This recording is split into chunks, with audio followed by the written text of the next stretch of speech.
Full disclosure, news and commentary number 85, 85, 85, 85, 85, hive. What's going on this morning? It's Tuesday morning. I'm trying to get this thing out as early as I can. Something cool that's happened is it's gotten colder here in Florida. I hate to use that word colder. I mean, it's not that cold. It's Florida.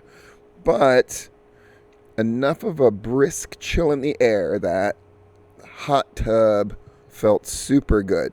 So I'm ready to go with this full disclosure. I'm going to knock it out. Our commentary is about the COVID-tastrophe that has happened in wrestling, but how some people like how the chill in the air makes a hot tub feel great.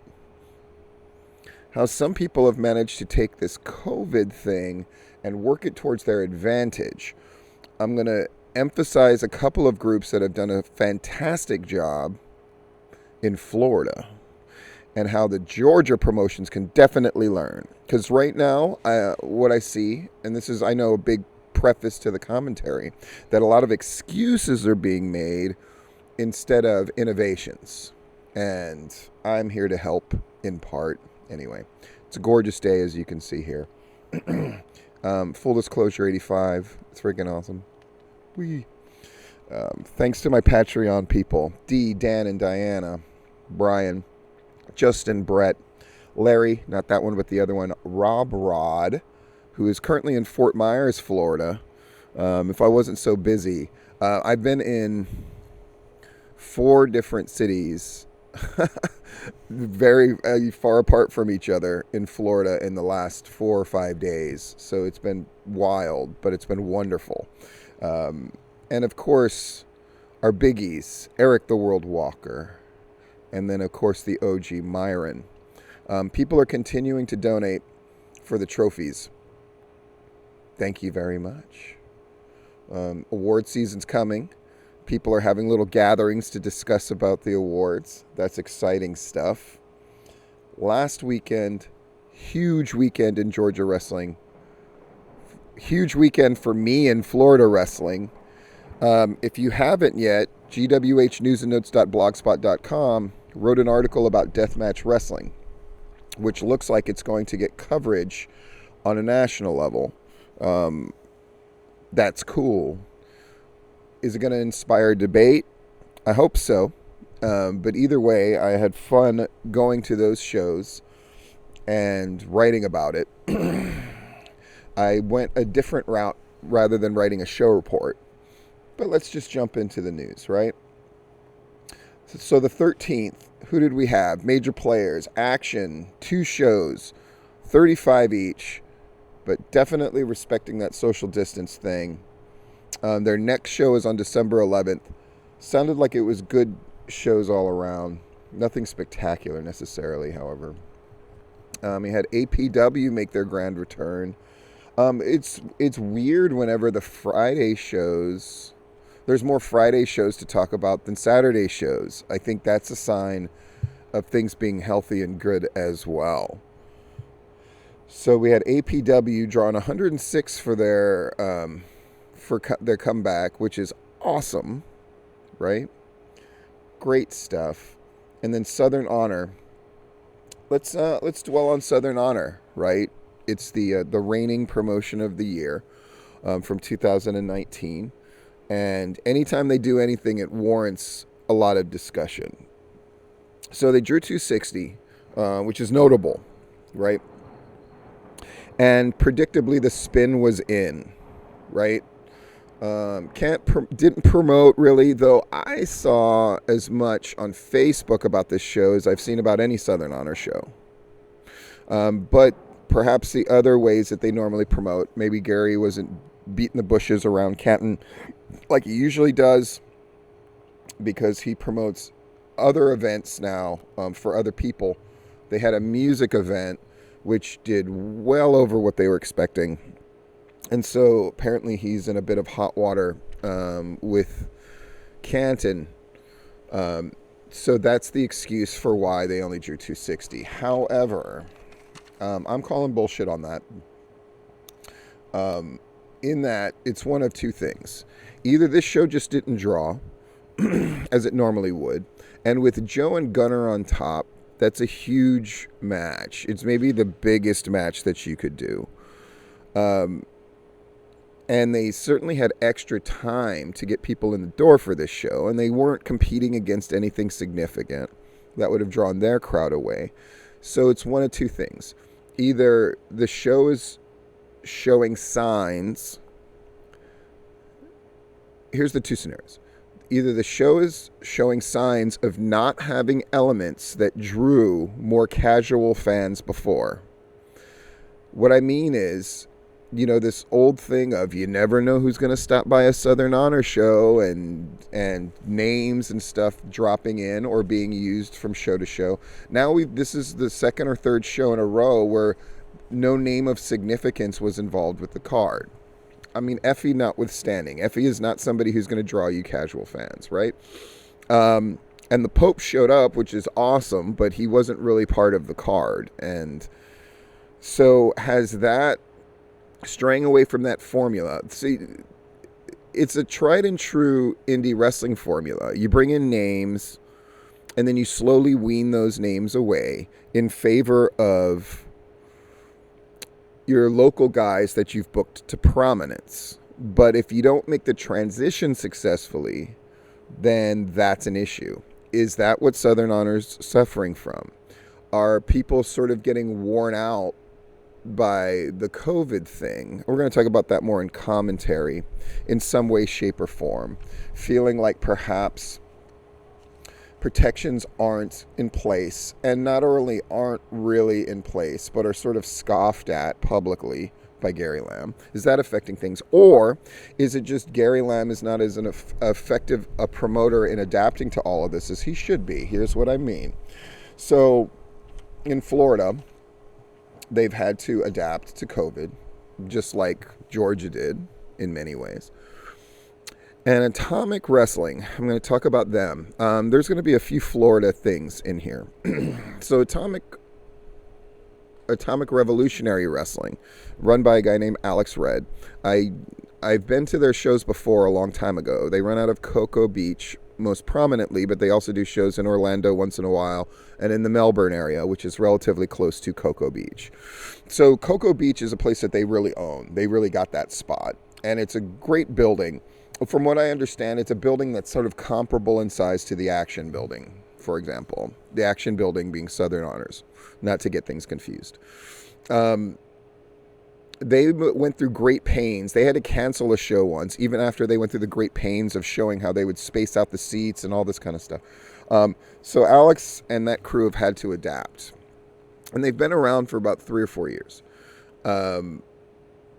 But I'm not going to show you the picture because I want to get this thing up quick. But I took screenshots. So what they do is they tell you how many seats they have. We've got 50 VIP seats. We've got this many in the second row, this many in the third row, and this many general admission.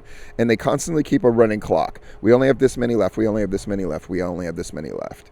I asked Alex Red for an exact count, but I assume it's about 300.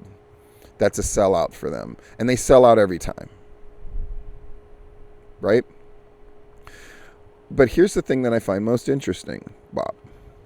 The VIP that they sell 50 of, those are $50 seats.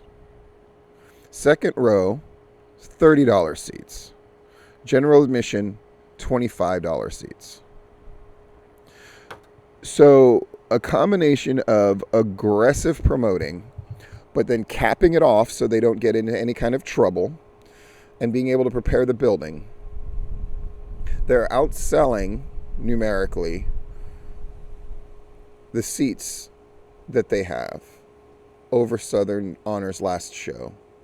But more importantly, are getting a premium for the tickets. Now, if you want to argue we want to keep our ticket prices low, or if we raised our ticket prices, then we would get far less people and it would hurt us and that kind of thing. I understand that. I'm not saying that you have to follow the Atomic Wrestling model. But what I am calling bullshit on is this idea that we didn't want to promote because we didn't want to go over the 350 mark. Then why didn't you say We can only sell 350 tickets. Get them, right? Scarcity in the market. It's one of the oldest marketing tricks going. I think Southern Honor has to be honest instead of spinning. And I understand that's a Gary Lamb thing. I understand that's a thing that we do when we're making arguments and discussions.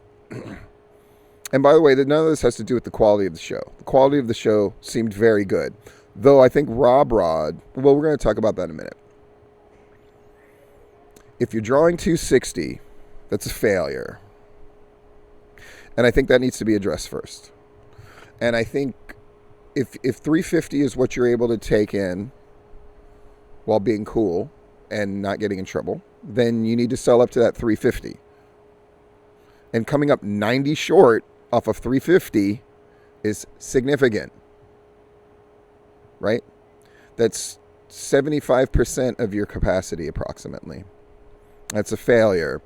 And if you're not going, we're going to cap it at 350. But the problem is if you've set this precedent of not being so shy about, well, we're just going to take in as many people as come in and have this blasé attitude and never shift gears. You've got 260 people watching the biggest match that you've set up with your own guys. And that's a huge negative, any way that you want to strike it. Now, the show itself, Southern Honor is also running into something. We ran into two other things. One is the show is now a different show than it used to be. Production levels are still the greatest by far. The people that they get to do the show are great. But they're bringing in a lot of outsider indies to fill in gaps. And they're not having names. That's hurting them. Another thing that's hurting them is this mental attitude that they had of every show's going to be bigger than the last one. It's clearly not true in any number of means. And that's okay. But this thing of like fighting the fucking tide, you can't have every show be bigger than the fucking last one, even if you're only doing one every month or month and a half. And they're finding that out. And so when Rob Rod describes this as a show that's used to advance storylines, there's nothing wrong with that. It's completely and totally necessary. But now they're finding out if you've made this promise of every show's bigger than the one before, and then you have a couple shows that clearly aren't, you're setting up a precedent that you can't reach. And instead of being a strength, you always want to shoot for the stars because, you know, blah, blah, blah, blah, blah. What ends up happening is it hems in your booker to feeling the need to add more bells and whistles, or to have to spin afterwards and say, no, this was actually the biggest show we've ever done. But it's clearly not, and that's okay. That's why nobody runs under that contention of every show we do is bigger than the one before. We're going to take that challenge and all that other chest-puffing, fucking chest-pounding bullshit. And now they're finding themselves looking very mortal.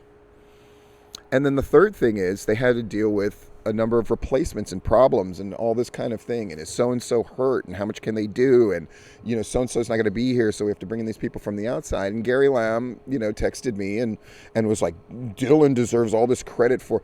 And I couldn't help but fucking laugh. Welcome to every other fucking promotion in the history of wrestling. This idea that you have to, like, replace things and substitute things at the last minute, it's fucking laughable. Everybody's had to do that. Welcome to it. Am I fucking wrong, everybody? So Southern Honor is now running into their first real test. And so far, the reaction to it has been to spin instead of adapt. But they're going to have to adapt because you can't spin numbers but so long. As for the quality of the show, it seemed really great. And people are jumping all over Rob Rod because they want him to put a grading system back in place for his reports. And people are probably expecting me to come out guns blazing in defense of Rob Rod, because that's what I tend to do with the guys who are selflessly, on their own time, going to shows and providing reports, which is something that you do not have in Florida, right? And you do not have anywhere else like you have it in Georgia.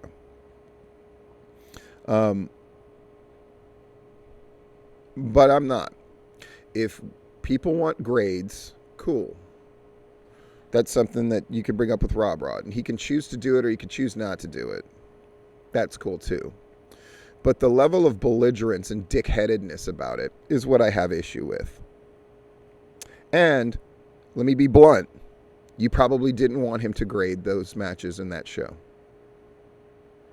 Let me say that again. You probably didn't want him to grade those matches in that show. I understand the guys that had to cover things in their match, either because somebody had a knee injury, so they weren't able to do the match that they wanted. Let's be real. Or matches with visiting guys with no real angle. Or matches that felt like foregone conclusion matches. Again, all things that you have to adapt to when you're booking a show and people aren't able to show up or different things have happened and your designs fell to shit. Do you want to grade on those?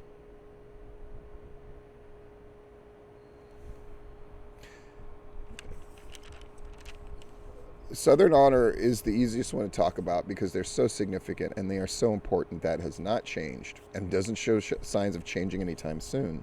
However, I am interested because now in November, with one more show to go on December 11th, they seem very, very mortal.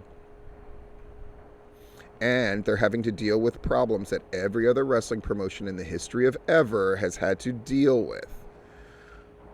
And they're in their second full year. And they've lost 6 months because of COVID. And the sophomore jinx is in effect. And here's another word, right? So Shug D and other people saying things about Southern Honor. Do I think that's out of bounds? No, I think it's partly gimmicked anyway by the people who are saying it, like Shug D. But the reaction from Southern Honor of so-and-so's just saying this to get attention. Isn't that everything that fucking Gary Lamb does and all the shit that he stirs? I'm cool. Everybody knows how much I like Gary Lamb and how good I think he is for the scene. But the hypocrisy shit, again, you can't be the champion and the victim both. And Gary tried to fight me when I said that. But now he's seeing it because wearing the mantle of victim looks pretty silly when you've been shitting down everybody else's fucking throat for 2 years. When they throw it back up on you, you can't complain about the mess. One thing's for sure. December 11th is shaping up to be some shit. It's going to be fucking great. And I'm going to do everything I can to be in Georgia that fucking weekend. Because it looks to be pivotal. And does that mean I'm coming to Southern Honor on December 11th? If I can make it happen, you're goddamn right I am. I can't fucking wait. Assuming I still have an invitation. I do, don't I? Maybe not now. Wrestle America or Action, I already talked about that they did their show. So the 2 Saturday shows of note. Anarchy drawing 210. Holy shit. That's fucking huge, right? And they've set up a big fucking card. Is it for December? They're doing shows about once a month. So, my God, if Anarchy's doing a show December 12th, fuck, I'll be in town. I don't know. I might have to make that happen too. Wrestle America drew 175.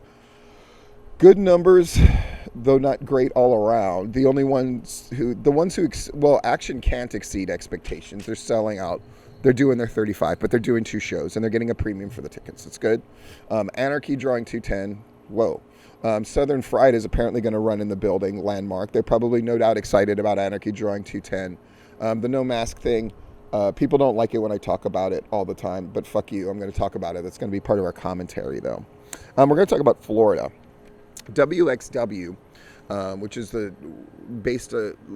attached to the Wild Samoan Training Center. It's a show of significance in Florida. Why? Because the guys who wrestle for WXW are the guys that you're seeing, who are getting NXT tryouts, who are showing up in extra stuff on SmackDown and Raw. They're important.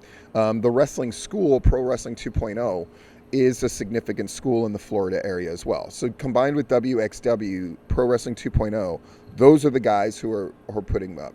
They are Florida's equivalent together of the Nightmare Factory in Georgia. They're the ones who are putting people out. Yeah. ICW, of course, I talked about at length in that article. Total success. I mentioned a show, because on their Saturday night show in Port Richey, I mentioned an indie that ran a mile away and drew 20 people at a non-premium ticket price up against ICW's $6,000 gate at the pawn shop. What I didn't tell you was that show was the Eddie Kingston themed show, where Eddie Kingston was there. A show that had a great deal of success the last time they ran in a different area with Joe Black on that card. Now you know what I'm talking about? But this one completely flopped in association with WWN. WWN has had their fucking teeth pulled, which I've told you before. When they lost Evolve, when Evolve's library got bought out, WWN is fucking taking a beating. And there's no way that you can't say they're taking a beating. When your guys, including Fred Yehai, are going over to watch the fucking deathmatch show, and the deathmatch guys don't even acknowledge your show, that's a clear victory. That's how when I knew PCW was cooking. When guys would drive all the way, when Rampage would do their shows on a Friday night, they would get in a fucking car. They would ask to go on early, and then they would get in a car and race from Warner Robins all the way to fucking Avondale Estates just to see our show, or just to participate in some warhorse masked jobber thing on our show.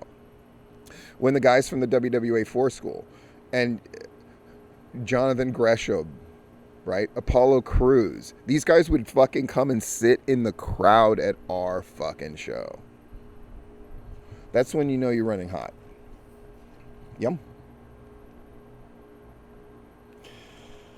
Atomic Revolutionary Wrestling, which I talked about before, has a sold out show on November 22nd. And they also have already sold out their December 11th show. I believe it's December 11th. At those premium ticket prices. Now, for the December show, they lowered their tickets slightly. You want to hear, when I say slightly, what that means? Yes, Steve, of course we do, fucker. Great.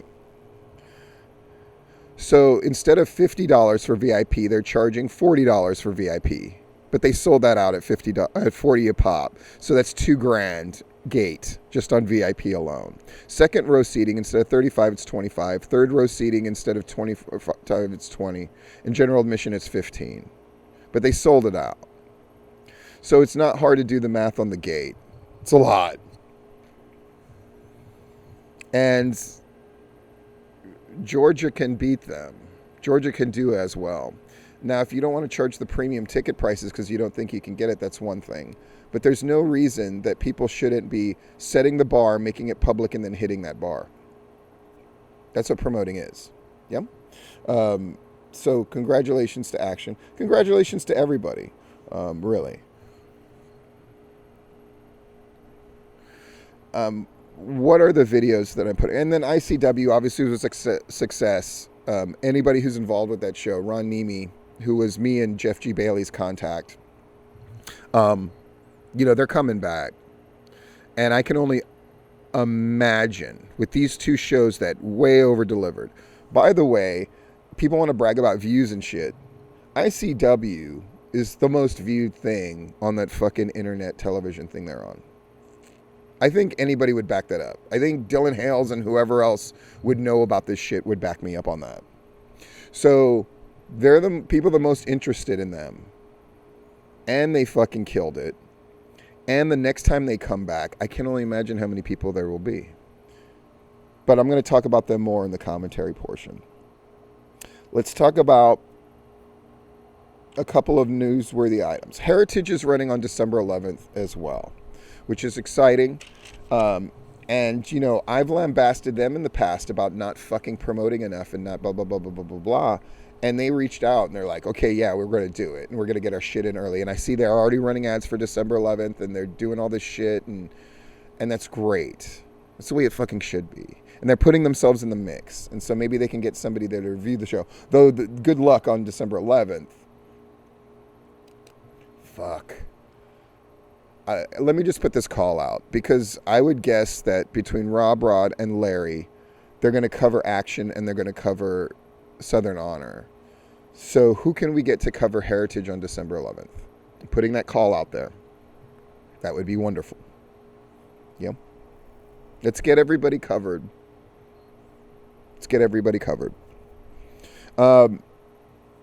Here are the videos. Raw, which I'm going to do right after this. Dark. Dynamite. Those are the ones I always cover. It has been requested of me that I cover NXT and SmackDown as well.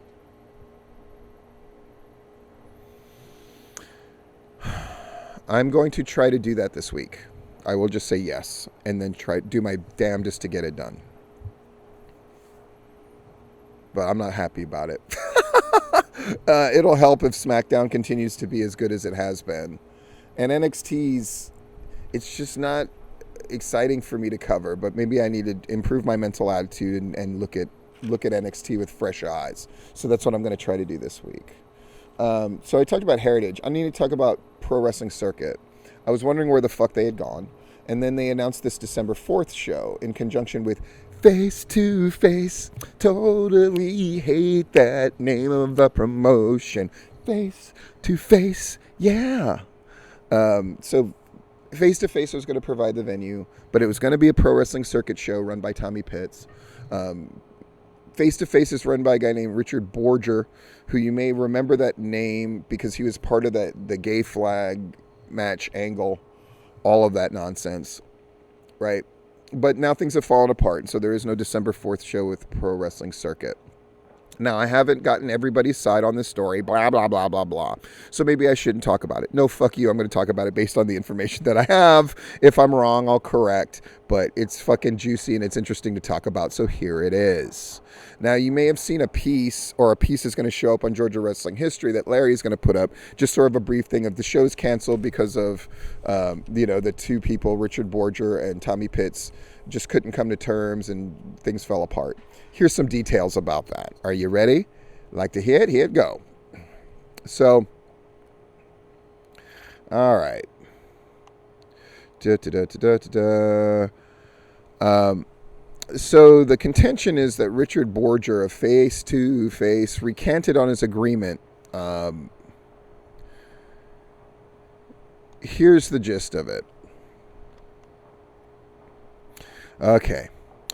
The agreement was that Face to Face is going to provide the building, but it would be a PWC show. It's sort of the equivalent of if you're going to run in the Landmark, but it's Heritage, it's a Heritage show. If you're going to run in the Landmark, which is where Anarchy traditionally runs, but it's Southern Fried, it's a Southern Fried show, right?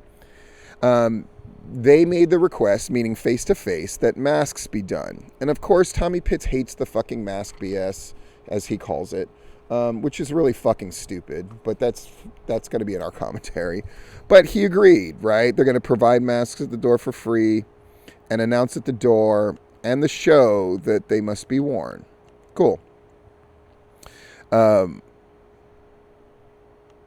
So they went up there, meaning Tommy Pitts and the PWC crew.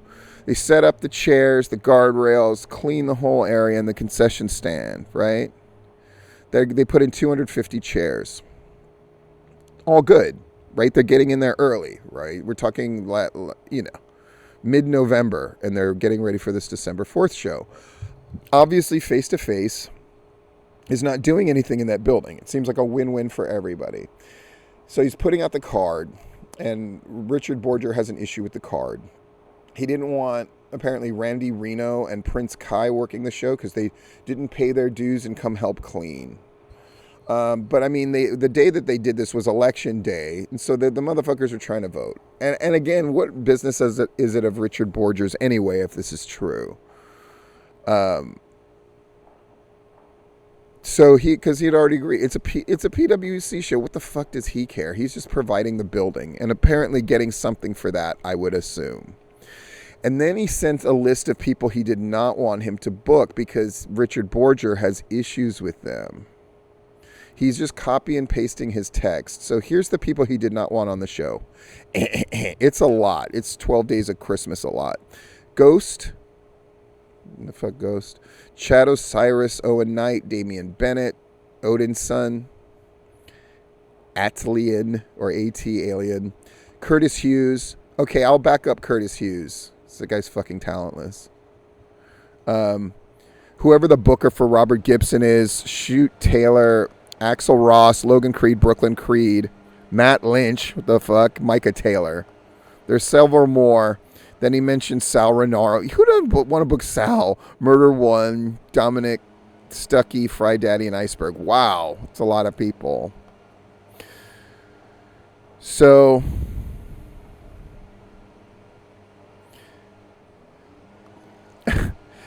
then Richard Borger tried to pull this thing. Whenever you're losing an argument, you go to something else, right? Tommy Pitts does it all the time. But in this case, it's Richard Borger. He said that they left the lights on when they set up everything in the building. And he's like, we didn't. I had to use the flashlight on my phone just to see the black door to exit because all the lights were off. Richard also said he believed that people were coming into the building without his knowledge because his power bill was higher. But the lights were not left on, right?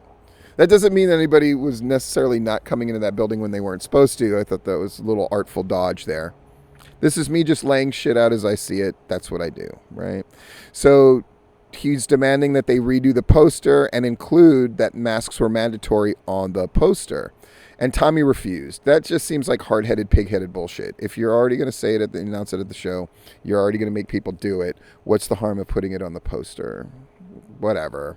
This is just piddly shit. So it goes. Yeah.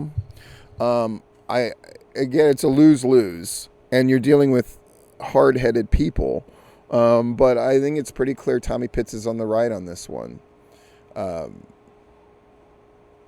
And Richard Borger is going to join an illustrious list of fucking weirdos who ask for weird shit in fucking Georgia wrestling. Like the guy who ran APW, who had all these weird declarations and all this. Look, people need to get their shit together. Let's get to the commentary. Man, people need to get to their fucking shit together. This is the time. People hate the word compromise. They see it as a dirty word. But again, there's places that I think have adapted well to this whole COVID thing and are coming out stronger on the other end. Right? I learned a lot going to those deathmatch shows, not only about deathmatch wrestling in general, which I wrote about, again, gwhnewsandnotes.blogspot.com, but I learned that they covered their bases. And I think in Georgia wrestling, what they need to learn is you got to cover your bases on shit. Right? And there is no harm in having the mask thing be promoted. I thought I was going to go there and it was going to be Jeff and I in masks only.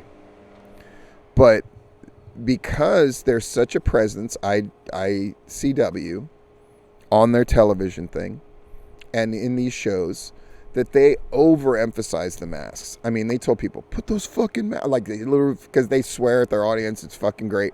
Put your fucking masks up, blah, blah, blah, blah, blah. And guess what? Especially for that indoor show on Friday at the brewery, people did it. And then it was done.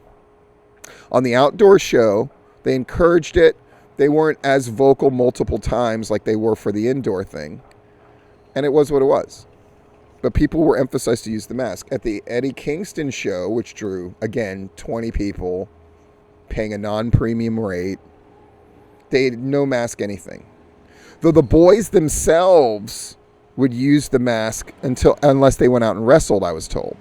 Which tells you the wrestlers fucking understand, because they're traveling for that show. We don't want to fuck ourselves over. And the Georgia groups that have fucked themselves over by de-emphasizing the masks publicly and belittling them and all this shit, and now having to maneuver their shows around AEW Dark, because AEW doesn't want to fucking deal with people that have COVID and have picked it up at the indie shows, and that Joey Janela show fucked over so many people, and the WWE not taking it seriously fucked over a bunch of people, and all that kind of shit. At the end of the day, what if we didn't learn anything? You need to adapt, right? Action adapted by going, we're going to limit the amount of people in a very real way. Yep. But the thing I like is, so they're selling their thing for a premium, but then they're giving you 2 shows, etc., etc. Woo, into the light, into the dark, the yin yang on my face.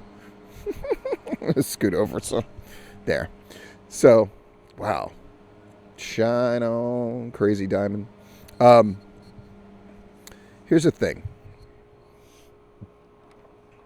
Action's doing it right, but I hope that they remain smart about not overemphasizing the fact that we're the safest, because you know who's doing that right now? Ring of Honor. And you know who fucking cares? Nobody.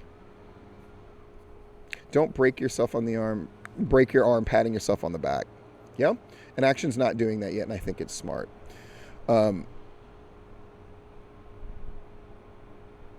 Again, shouting at the rain of mask stuff is stupid and I don't want to do it. And it doesn't work anyway. And it doesn't, I'm not going to sit here and throw statistics at you. Let's just say I'm in Florida. I'm fucking neck deep in the dumbest fucking state in the union when it comes to this shit. Georgia, right there with us. If it'll make a segment of your audience feel better, if it will realistically protect people, then just fucking do it and reap the benefits. If you have to limit your capacity, make that a strength. Say what that capacity is, create the scarcity in the market, and claim the legitimate sellout. Make it a strength. This is all common sense shit. But as they say, common sense ain't so common all the time. And instead of, if your instinct is to go, well, but Steve, what, you never had... Does that have anything to do with how you're doing right now? It does not. And if Southern Fried's excited about running in Landmark because they can go mask free and all of that shit, I'm just going to be blunt. I think it's fucking stupid. I think it's fucking stupid for them to run shows in the Landmark with hundreds of people in that tight-ass little fucking space with no masks. And worse, de-emphasizing them or discouraging them. When you take the extra step in some way, shape, or form by what you post publicly or your attitude of discouraging it, I don't want to hear almost any group in Georgia do this. The safety of our fans and our wrestlers is of utmost importance, because it is proven not to be true. And you've got a group visiting Florida, deathmatch show, gets no more badass, gets no more intense, gets no more fucking, swinging dick. And they're emphasizing the mask because they understand that the perception of their company, that people are already looking to criticize them, they're not going to give them a reason to be shut down and to not be let back into New Jersey and all the rest of this shit. You got to realize the rest of the country looks at southern states as morons. And you can bemoan that fact, or you can open up a fucking umbrella and make it better in your little corner of the world. Now, you might be listening to this and going, Steve, fuck you, blah, blah, blah. At the end of the day, we're seeing the effects, the ripple effects of this belligerence belligerent, stubborn attitude. And it is a Georgia thing.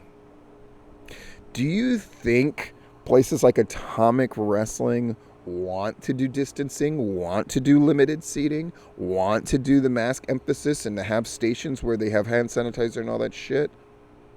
No. But they do it, and they're reaping the benefits from doing it. Do you think ICW wanted to do everyone's got to wear a mask and blah, blah, blah, blah? No. Do you think they wanted to spend all that time between matches having to clean up every fucking thing in that fucking badass cage ring? No, but they did it. Anytime blood was spilled, they had to fucking clean that thing. There were some matches where there was so much blood that I'm like, they're never going to get that shit up. And they fucking did. They figured it out for the safety of the wrestlers and the perceived safety for their audience and the wrestlers. And you're saying, well, see, perceived, you're saying that it's not real. I'm not saying it's real or not real, 100% for sure, though I would think that it is real. But if you're in the wrestling game and you don't understand how important perception is, then are you really in the wrestling game at all? So what are you saying, Steve? A bunch of groups in Georgia are dumb and don't fucking understand that they're creating a scenario that can only get them in trouble? I don't know. Why don't you ask the Ace and Amy Haven controversy, Southern Honor, and other groups? Is that the kind of publicity and the kind of attention that you want to have from the wrestlers, from the fans, and from the perception of the state? I don't fucking want that for you. That's why I'm saying it. Clean your shit up. Do things that are a good look. And reap the benefits. If you want me to cite examples of other people who are doing it right and are benefiting from it, I can name a fucking dozen more. Stop being a fucking embarrassment. Because if you think you're winning some kind of brownie points with somebody, the only people that you're convincing you're doing the right thing are the people in your circle, jerk. And those aren't the people who are buying tickets. Those aren't the people who are talking about you publicly. This last weekend should have been a fucking triumph. We had a bunch of the major promotions running, and instead, the story has been co-opted, not by the media, or whatever fucking boogeyman that these people cite, but by the boys themselves, who are like, what the fuck? Did Amy Haven fucking test positive for fucking COVID, and now she's here doing her thing, and Ace Haven was like, fuck. What should have been this great thing, and they try to make it a great thing, right? Pro South is at Southern Honor, and they did this great job, and we're a family and all this shit. But at the end of the day, did that story need to have that negative connotation because of COVID? It didn't, if it was handled correctly.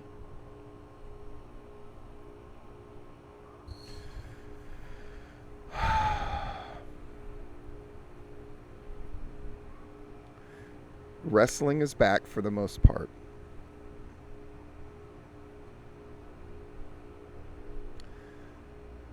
But if we haven't learned the lesson of it can all be taken away much easier than any of us ever thought possible, and you're contributing to the possibility of it being taken away for yourself and for Georgia wrestling in general, then you're a fucking asshole.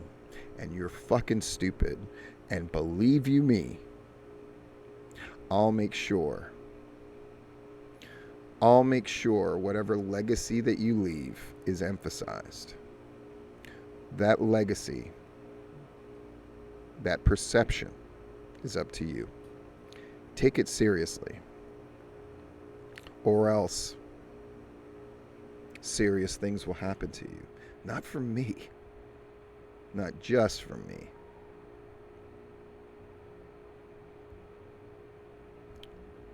But from everybody.